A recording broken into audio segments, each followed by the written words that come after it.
After excavator was here yesterday, the site looks like a mess, but Matt assured me that this is just a part of the process. This is what he observed when the driver went in, that there was a stage where it was just all torn up and looked like a mess. But then shortly after that, it was nice driveway. So that will be the next stage. But before that, we need to clean up. Matt already cleaned up and took away most of the stumps. The plan now is to start doing some clearing of the slash. I like to joke that when the excavator's been in, we then have to spend a few days clearing up their mess. And it's a little unfair to the excavator and the crew, because they could totally clean this up, and on a normal job they would. They would bring in a chipper and they would just load all the stuff they've taken down straight into that chipper and clean up after themselves. In our case, we have a chipper, we have the ability to do some of these things ourselves, and we try and do work ourselves where we can.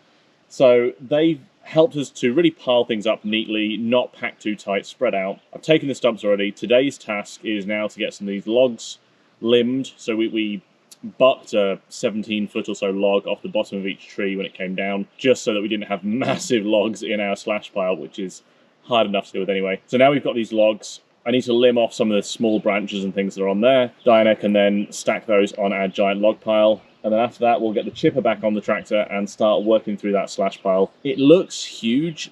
I'm kind of hoping it doesn't actually take too long to get through, because it's just spread out. We tried not to pack it tight.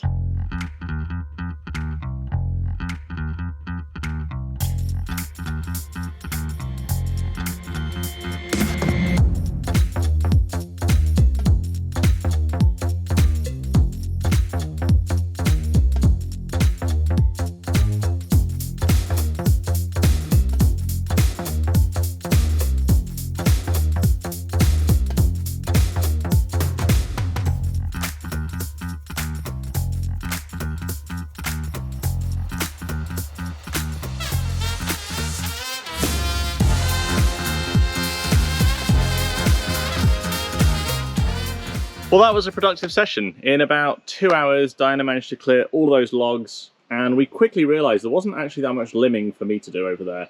Most of them were pretty good anyway. So after cleaning up a few little bits over there, I began to cut up some of these logs over here into firewood. So anything that's a little bit too big for the chipper, but is maybe too gnarly or too short, or just not worth stacking on our big log pile, we've been making these smaller piles that we can then cut up into firewood. Now, again, the mix of wood here is largely the same as the forest, so it's mainly spruce with a little bit of maple and birch mixed in. While normally you may not want to burn wood like spruce, for us it's mainly just for outdoor fires, for campfires and things, so it actually works great. So I've been cutting that down into 16-inch rounds. We're going to create a big pile of those, and then at some point we're probably going to rent a log splitter for the day and just work through that big pile of rounds and get them split into firewood that we can stack to use for our campfires. Now, if you saw me on the time-lapse, you may have noticed I was using something to lay out the firewood cuts, and that was this tool here. This is called the Mingo Marker, and it's a tool I picked up this week. It just arrived yesterday, and it has a little wheel on the front, and as that wheel, you roll it along the log.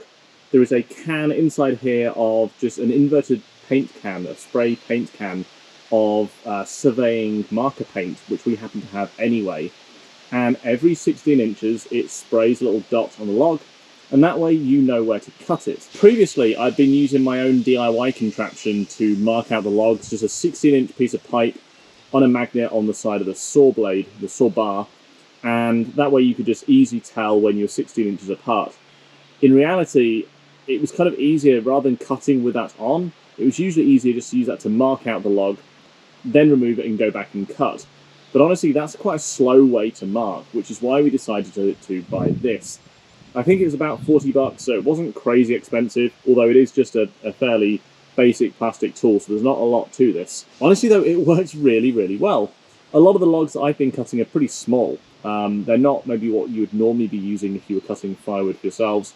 For us, it's just a good way to use up these logs. Even so, this made pretty quick work of marking each log, and it just took a few seconds to run it along, put those orange dots on there, and I could come back through with a chainsaw and buck down the firewood into those 16-inch rounds. You may also have noticed I was running both chainsaws. So I had the 562, the slightly more powerful of our two saws, as I was cutting firewood, And then I was able to leave the 550 over near the pile where Diana was picking up the logs in case there were some smaller limbs and branches that needed cutting off. And that worked really well. Having those two saws was just actually quite convenient. What we're going to do now is the wagon over there is full, or fairly full. I put some stumps in there this morning that were too small to really go on the forks and take one at a time into the forest. They'd fall through the forks, or single roots that just don't balance very nicely.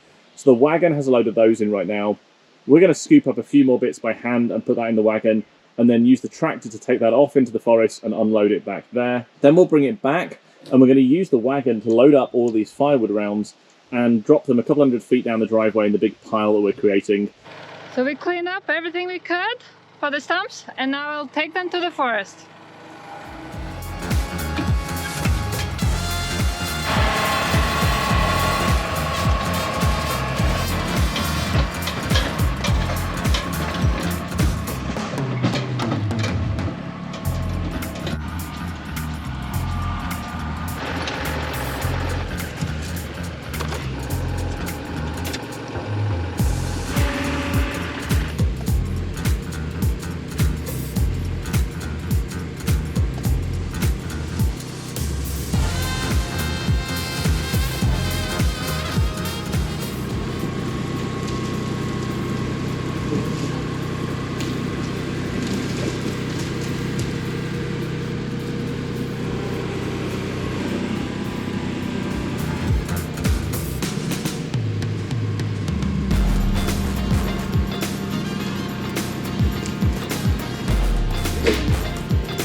So this behind me is where we've been dumping all of the stumps.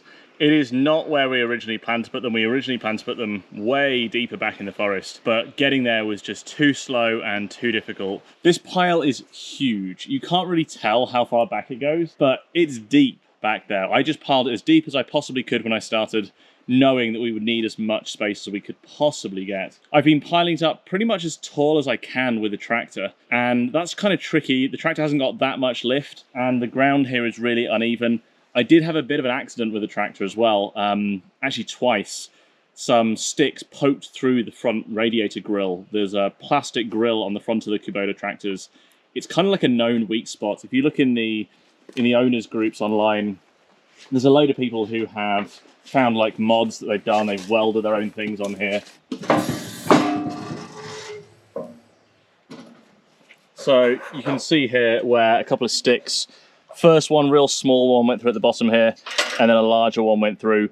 Fortunately, there's no damage to anything behind there. Immediately behind there's the battery, and then behind the battery is the radiator. And fortunately, none of the sticks went that deep in to damage either of those things. We have bought a new grill. It was about $100 to replace that grill, and that's something that we'll install once I think we've finished moving the stumps. What a lot of owners do is this big kind of brush guard here.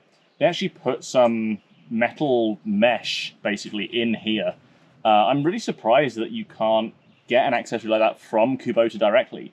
There are a couple of companies I found online selling them, and they're like $400 for this thing, which just seems like a lot of money for a guard on the front. So learning to weld is one of those things that's on my list of things I would love to learn how to do, and maybe I'm going to try and do it this year. And I think possibly welding some metal mesh onto here, maybe that could be my first welding project. It's a pretty simple one, I hope, and we'll stop this from happening again. But this setup in general, with the tractor and the trailer behind it, the wagon, as we've taken to calling it, this trailer we picked up for $300 used. You could argue we paid maybe a little bit more than we could have done for that. Maybe we could have got it for a little bit less. It's not road legal. It was one day, but as you can tell by the amount of rust, it is definitely past its prime. This spare tyre on the front will not hold air, but the other two tyres are, and it has been really useful. Honestly, I'm so glad we didn't have a brand new trailer, because we have been abusing this thing. I don't know what the axle is rated to on this, but I'm going to wager it is well below the weight that we've been putting on it, dragging it back here behind the tractor with all of those stumps on there. And honestly, if its life is ended at the end of this project, I think it'll have done its job. But so far, it is going strong. So that's our pile. This is where we've been bringing the stumps. We have got more that we're going to be pulling out later and bringing back here. So we're trying to keep it as pushed back as far as possible. But for now, that is all of the stumps from the main area up there that have now been removed. So it's time for us to take this wagon back to the main build site and fill it up with logs to take down the road.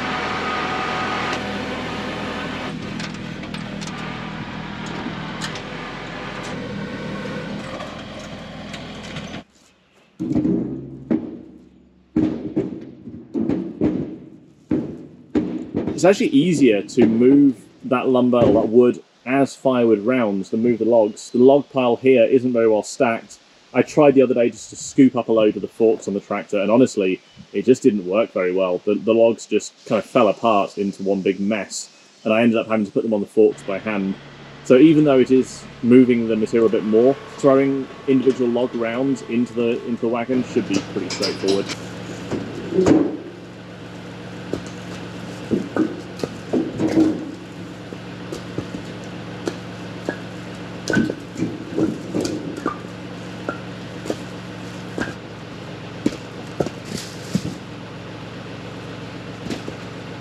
Well, that's a good workout. We like to call this free-range organic CrossFit.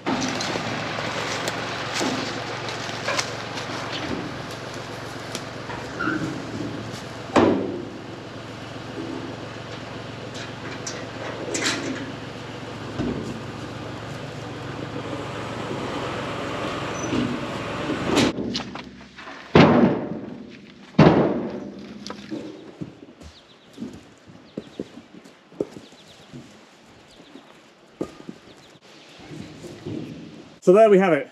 That is our ever-growing pile of firewood rounds. There's a lot more to add to that pile that we'll cut up in the coming days and weeks. But this can sit here and dry for a little while, and then I think we'll rent the splitter. Split it all down, sort it. It's mainly spruce, there's some birch, there's some maple, some bit of cherry in there as well.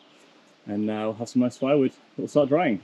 I'll be ready for next year's maple season. That's right. Today has been a long day again. It's only about 3 o'clock in the afternoon, I think, right now, but it feels like a long day. We started about 7 o'clock this morning. Yeah. And it's getting warm. It's getting warm, and that's why we try and work early in the day, save the less strenuous things for the afternoon. Been a good day. We need a few more of these to get things cleaned up, ready for the excavator to start work again in a week or so. On grading the site. I really hope you enjoyed joining us today as we worked on our property, getting things cleared up, ready for the site work to begin. If you did, make sure to hit that subscribe button and follow along if you haven't done already, and we'll see you in the next video.